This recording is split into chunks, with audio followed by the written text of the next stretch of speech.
കുറുക്കല്ല, മൈക്കാണ് അവൾക്ക് വേണ്ടത്. Welcome to Seetha's meal time. കൈ വിട്ടു.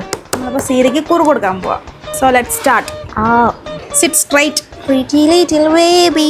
നമ്മൾ സീതയുടെ ഫുഡ് റൊട്ടീനിലേക്കാണ് നമ്മൾ വരുന്നത്. അവൾക്കിപ്പോൾ 9 മാസം പ്രായമായി. താങ്കൾക്ക് എന്താണ് ഈ അവസരത്തിൽ പറയാനുള്ളത്? ഇത് തിന്നാനല്ല, നിങ്ങൾക്ക് കഴിക്കാം.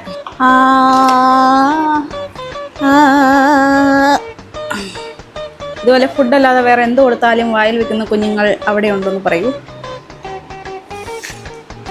ശരിക്കും കുറുക്ക് ഇഷ്ടമായോ? സീത ഗുഡ് ഗേൾ ആണെ കഴിക്ക്. സീത ഗുഡ് ഗേൾ ആണെ കഴിക്ക്. ഫുഡിലോട്ടല്ല നോട്ടം, പക്ഷെ ബാക്കിയുള്ള എല്ലാ സാധനത്തിലോട്ടും അവളുടെ കണ്ണ് പോകും. ഇപ്പോൾ കണ്ണ് പോകുന്നത് എൻ്റെ കമ്മലിലോട്ടാണ്. നിൻ്റെ ചെവിയിൽ 2 എണ്ണം ഉണ്ട്. എൻ്റെ സാധനങ്ങൾ എനിക്ക്, നിൻ്റെ സാധനങ്ങൾ നിനക്ക്. ഇത് നിൻ്റെ സാധനം നിനക്ക്, എൻ്റെ ക്രീം എനിക്ക്. ക്ഷമ ആട്ടിൻ സൂപ്പിന് ബലം ചെയ്യും. വെള്ളം കുടിക്കുക എന്ന് നമ്മൾ വിചാരിക്കും, പക്ഷെ ഇപ്പോൾ വെള്ളം കുടിക്കുകയല്ല, എന്നെ നോക്കി കിണിച്ചുകൊണ്ടിരിക്കുകയാണ്.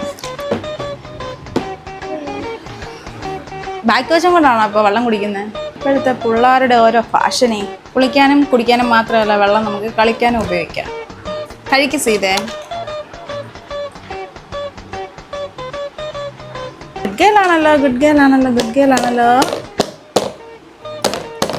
കണ്ണ് മാത്രമല്ല, കൈയും കുപ്പിയും കൂടെ പൊക്ക്. Next byte.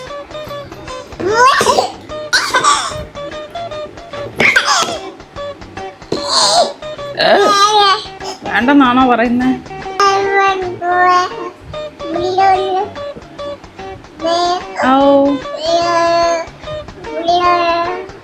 ഞാനതിൽ ഖേദിക്കുന്നു.